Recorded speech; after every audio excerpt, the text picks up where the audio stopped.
La Iglesia Presbiteriana Coreana de Basaid. Estudio bíblico de grupo pequeño. Por Reverendo David Lee.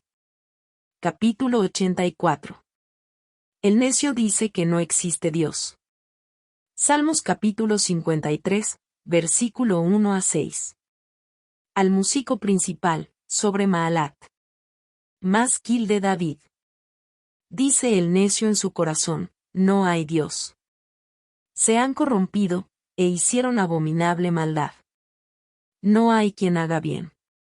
Dios desde los cielos miró sobre los hijos de los hombres, para ver si había algún entendido que buscara a Dios.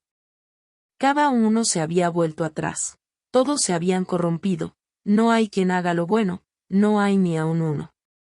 ¿No tienen conocimiento todos los que hacen iniquidad, que devoran a mi pueblo como si comiesen pan, y a Dios no invocan?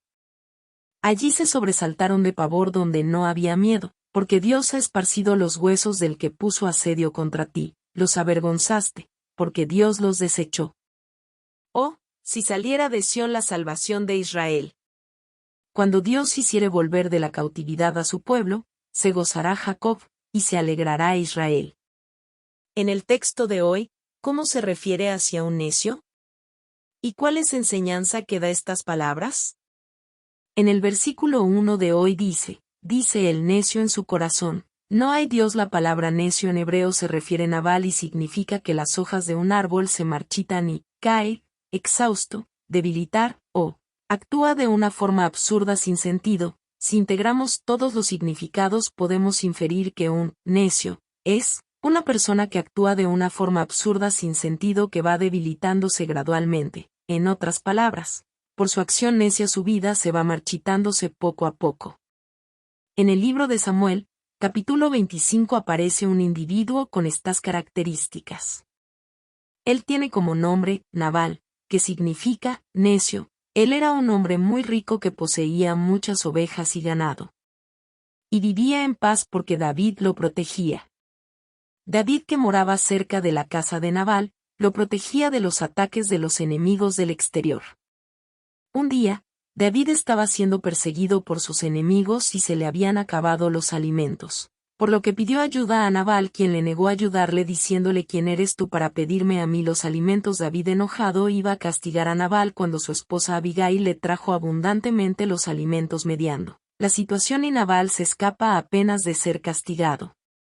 Sin embargo, no mucho después, Nabal se enferma y muere. Probablemente al escuchar la noticia de que David venía a matarlo, lo enfermó y murió por ello.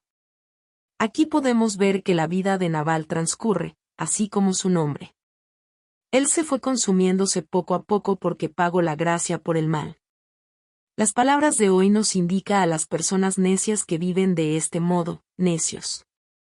Esto es que a pesar de que están viviendo por la gracia de Dios, dicen que no hay Dios y sus arrogancias no permiten ver la voluntad de Dios y viven haciendo el mal. ¿Por qué decimos que son necios? Porque pueden observar o experimentar a Dios, aún así, niegan la existencia de Dios y la gracia de Dios por la que vivimos en este mundo. Romanos 1, 18-20 dice así, 18 porque la ira de Dios se revela desde el cielo contra toda impiedad e injusticia de los hombres que detienen con injusticia la verdad. 19 porque lo que de Dios se conoce les es manifiesto, pues Dios se lo manifestó. 20 porque las cosas invisibles de Él, su eterno poder y deidad, se hacen claramente visibles desde la creación del mundo, siendo entendidas por medio de las cosas hechas, de modo que no tienen excusa. Estas palabras nos indican que todas las cosas visibles fueron creadas a través de Dios. Porque cada cosa que fueron creadas fue con un propósito definido. La tierra que gravita en el espacio, la temperatura y el oxígeno adecuado para que el ser viviente pueda vivir, el sol que se mantiene a cierta distancia de la tierra dando luz de la vida, y la luna que controla el flujo y reflujo del mar para que no se desborde sobre la tierra. No solo esto, si observamos la estructura del cuerpo humano como está formado podemos darnos cuenta de que esto no fue hecho de casualidad. Las venas y arterias que están entretejidas para proporcionar nuestra necesidad, todos los nervios y músculos que hacen posible los movimientos del cuerpo. Esto no puede haber sido hecho por casualidad sino con un propósito bien definido. Por tanto, el hombre observando la creación del mundo que se manifiesta de por sí, debe darse cuenta de la existencia de Dios. Pero el hombre necio, aun observando todas las evidencias de la existencia de Dios, lo niega. Y en el versículo 4 de hoy dice, las personas que piensan que no existe Dios no hacen el bien sino mal, y también dice que devoran al pueblo como si comiesen pan.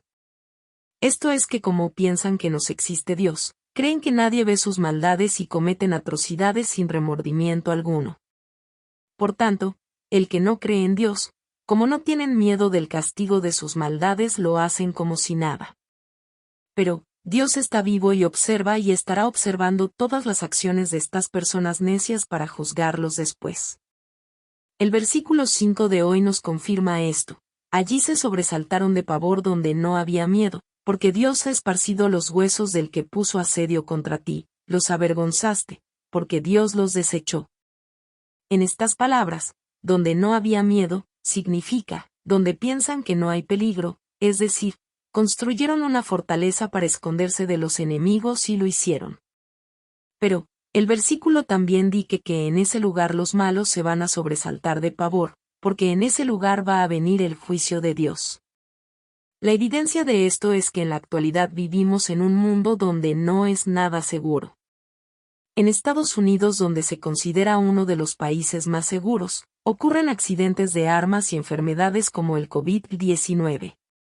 Esto indica que el juicio de Dios existe en cualquier lugar. Por tanto, nosotros que si creemos en Dios debemos de pedir la protección de Dios viviendo con respeto y temor de Dios, confiando que solamente Dios nos cuida del todo mal. El autor de hoy registra y dice, si saliera de Sión la salvación de Israel. Cuando Dios hiciere volver de la cautividad a su pueblo, se gozará Jacob, y se alegrará Israel. Al ver este contenido podemos darnos cuenta de que estas letras eran de David, pero mucho tiempo después, alguien editó estas palabras e introdujo su propia interpretación. La razón de esto es porque en los tiempos de David no se vivió el cautiverio babilónico. Y el motivo de haber editado de este modo es que estaba dando esperanza de salvación de Dios por lo que vivieran sin perder la fuerza. Babilonia era una nación en ese momento la más poderosa y el pueblo babilónico se sentía más seguro que nunca. Pero el pueblo de Babilonia era necio y no creía en Dios. Las palabras tenían la advertencia de que el pueblo de Babilonia iba a recibir el juicio de Dios siendo destruidos y el pueblo de Israel iba a tener la libertad. Exactamente sucedió según la advertencia del versículo 6. Babilonia fue destruido por Persia y el rey Cyrus le dio la libertad al pueblo de Israel. Estas palabras nos indican que en cualquier situación no debemos de perder la esperanza, porque en cualquier situación Dios nos escucha nuestras oraciones y es nuestro Dios todopoderoso que tiene el poder de la salvación. Por tanto, en estas horas nunca pierda la esperanza y confíe en Dios, quien con sorprendente gracia nos da la salvación. ¿Ha experimentado que los hombres que no creen en Dios viven sin seguridad? Si es así, hablemos concretamente cómo debemos de vivir.